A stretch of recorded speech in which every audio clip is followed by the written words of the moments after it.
Linkomanija dėja mirė. Tai gyvuoja linkomanija. Pirmą kartą pajutau, kad taip gerai, gali man užgroti ir dar dikai. Nepaslaptis, kad prieš keletą dienų, tai yra rugsėjo 20 dieną, linkomanija visiems savo vartotojams išplatino šią žinutę. Turbūt daugelis iš jūsų girdėjote paskutinėmis dienomis sklandančias naujienas, kad norima užblokuoti linkomaniją pasinaudojus interneto paslaugų tiekėjais. Norime paraginti ir priminti, kad vienu tinklapiu blokavimai tikrai nepasibaigs ir bus sukurti precedentai tolimesniems žodžio laisvės ribojimams. Šitą žinutę man atsiuntė draugas, nes aš, kaip ir jūs, tikrai nesinaudojom linkomaniją, nes nesinaudojom.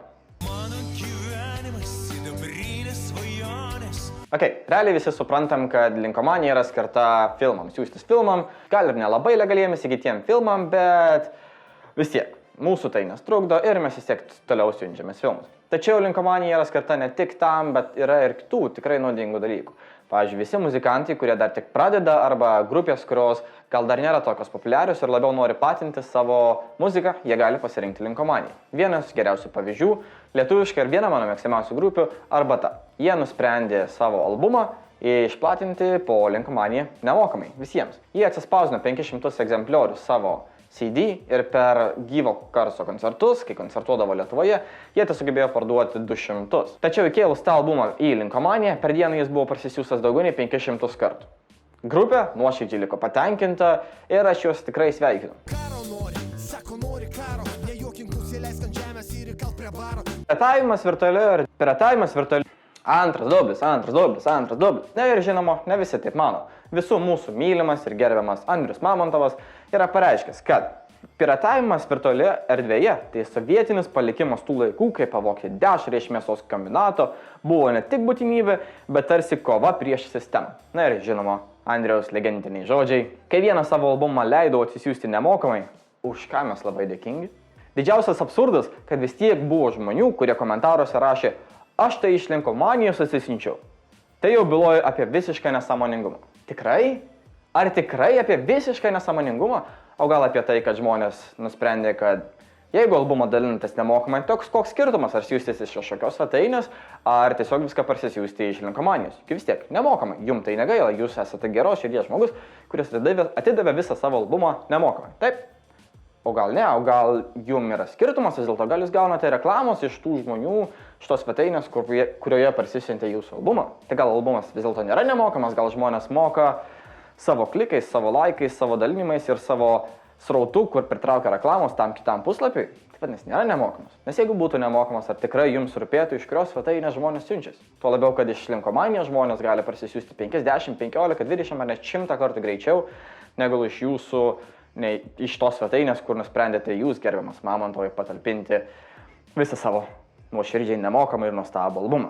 Gerbiamas Mamontovai, jūsų muzika įkvėpia tikrai ne vieną 10 ar net 100 tūkstančių žmonių ir tiek jūsų solo karjera, tiek jūsų grupės karjera su Foje kaip muzikanto, jūs esate nuostabus muzikantas, bet jūsų asmeninė nuomonė apie intelektualiją nusavybę ir apie tai, kaip veikia piratavimas ir kaip visa tai šiais laikais turėtų veikti, yra tikrai pasenusi ir tą progą eikit.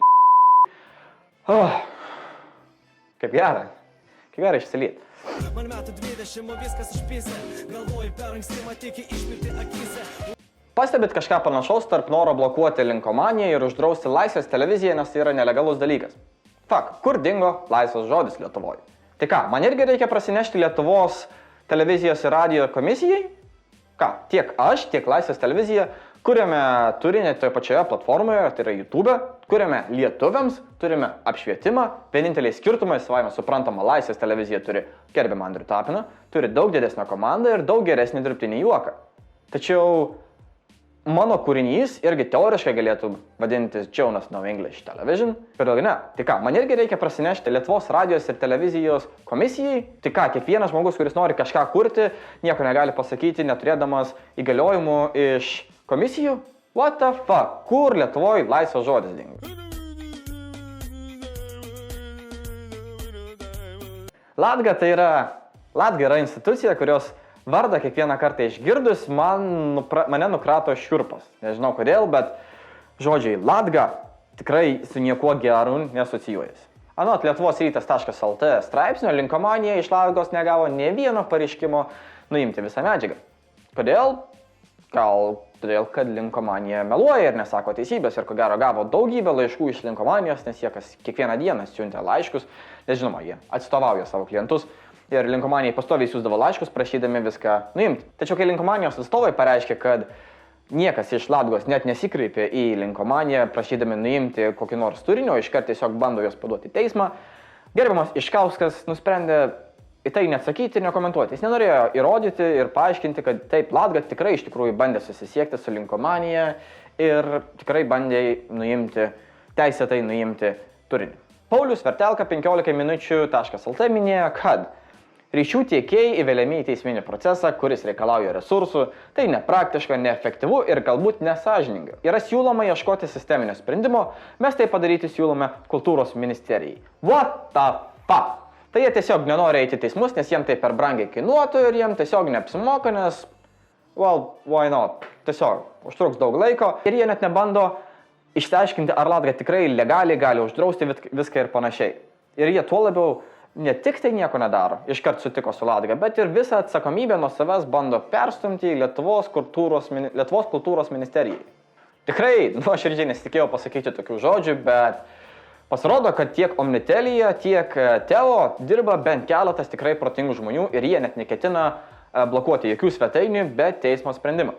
Bravo, bravo ir dar kartą bravo tiem žmonėm, kurie priėmė šį sprendimą tiek Teo, tiek Omnitelija. Andrius Iškauskas teigia, kad jeigu šitoje byloje nepavyks užblokuoti Linkomanijos, vadinasi kažkas su mūsų teisės aktais yra blogai. Gerbiamas Iškauskai, eikit jūs.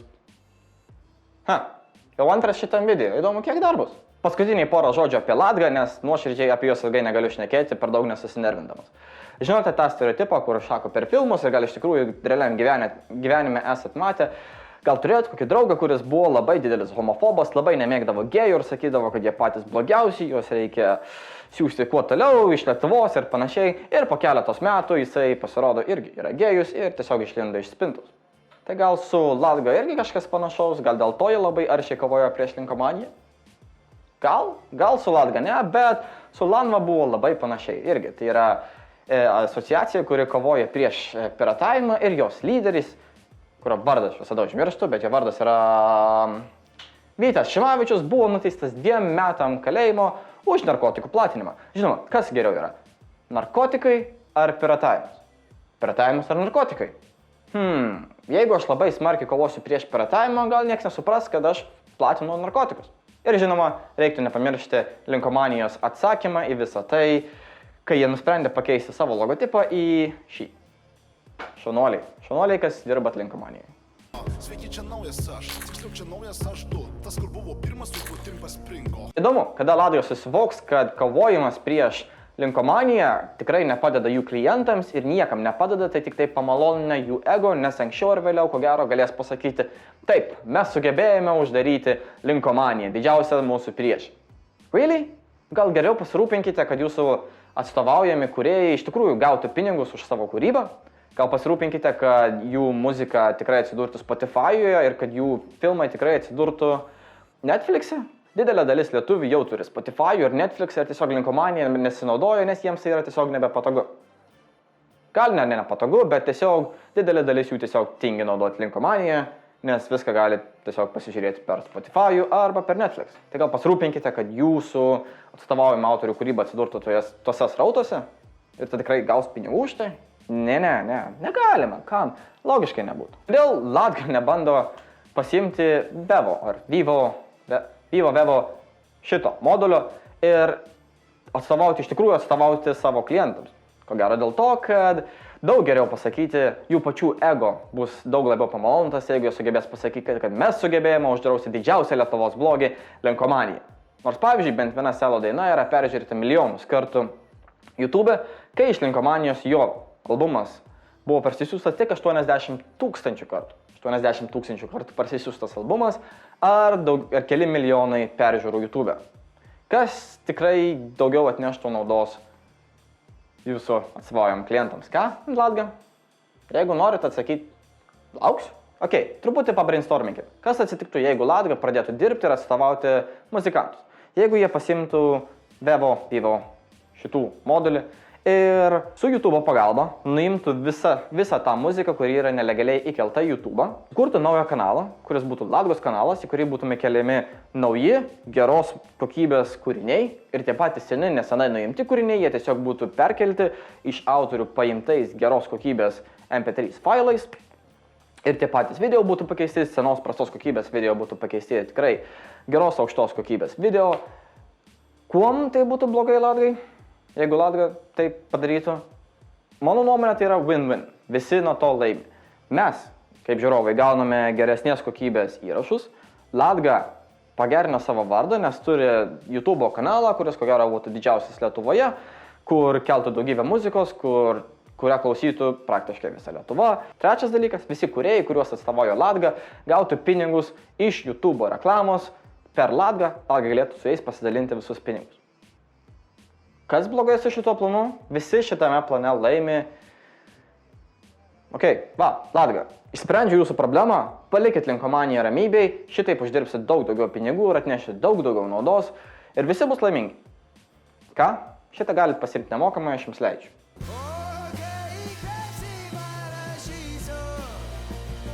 Taigi, kas atsitiktų, jeigu vis dėlto užblokuotų linkomanija.net? Ar vienas didžiausių Lietuvos puslapių, kuris gyvojo daugiau nei 14 metų, staiga užsidarytų? Ne, tikrai ne. Visų gerai žinoma ir pamelta svetainė The Pirate Bay susilaukė tokio pat nuosprendžio Didžiojoje Britanijoje. Pažiūrėkime, kas atsitiks, jeigu aš pabandysiu iš savo namų Londone nueiti į The Pirate Bay svetainę. Virgin Media blokuoja prieimą prie Pirate Bay.